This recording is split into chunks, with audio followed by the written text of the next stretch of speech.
মাস 10 দিন গর্ভে ধরে প্রসব যন্ত্রণা সহ্য করে, 10 মাস 10 দিন গর্ভে ধরে প্রসব যন্ত্রণা সহ্য করে করেছেন যে মা জন্মদান।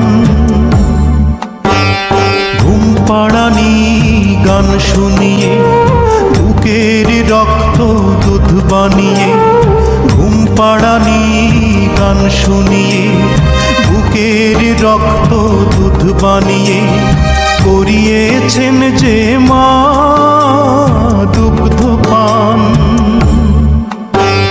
যে মা ছিল বাড়ির রানী সে মা হলো কেন চাকরানী?